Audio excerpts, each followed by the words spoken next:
Militant Islam appears to be spreading its influence to more and more European towns and cities. Here in Brussels, a Muslim woman journalist, using her veil as a disguise, infiltrated the Muslim community and found so many radicalised young people, men and women, ready to use violence in their cause.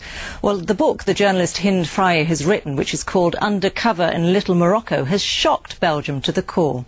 We went out to some of the same areas to take a look for ourselves. This is Hind Fraye, a 30-year-old journalist. Her parents come from Morocco, but she considers herself a Belgian through and through. She was born and raised in a small Flemish town, where she also went to school and had her first job. Hind speaks fluent Arabic and has written much about the lives of Muslims in what is called the Dar al-Harb, the non-Islamic world. Her recent book about the rise of Muslim extremism in Belgium has attracted a great deal of attention. Her theory is that young Muslims of both sexes, between 15 and 25 years of age, are becoming increasingly radicalized. They reject Western values. Even their parents are alarmed. These parents often say, "I see my son or even my daughter becoming so radicalized. I don't understand it."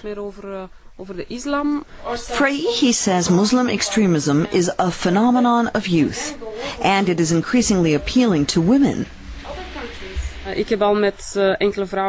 I spoke with several women, radical Muslimas, whose highest ideal is to marry a Muslim warrior.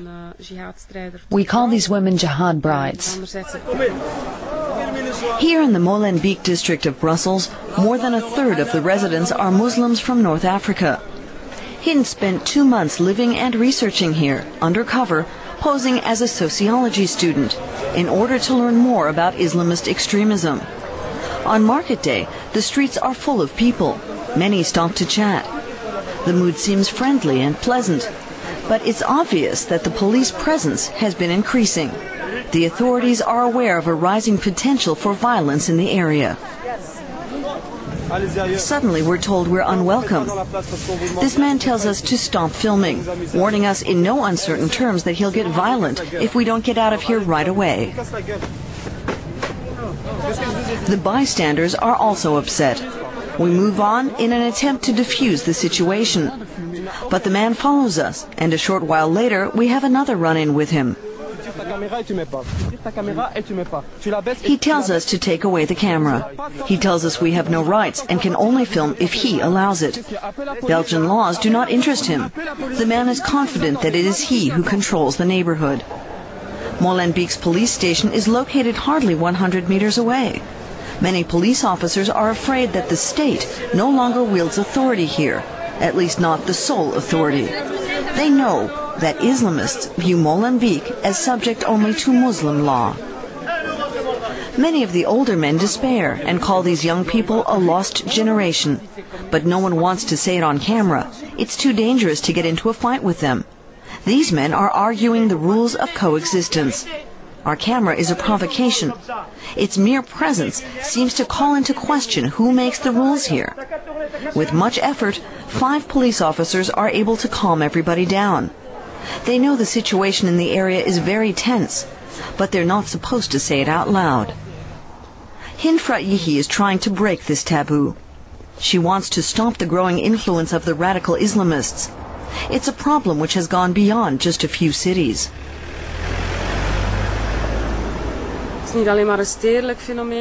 This is no longer just a phenomenon in cities. It's long since reached rural areas, and not just in Europe, but worldwide. It's getting worse all the time. More and more young people in small towns, even in farming villages, are being infected by these extremist ideas. Hind believes the Arabic language media play a major role. They can be received via satellite even in the smallest hamlets. In the propaganda they broadcast, religion is not a private matter. All of life is being Islamized, says Hind. For her, religion is a private matter and no substitute for politics. She thinks Muslim women should be able to wear headscarves in the mosque, but not on the street.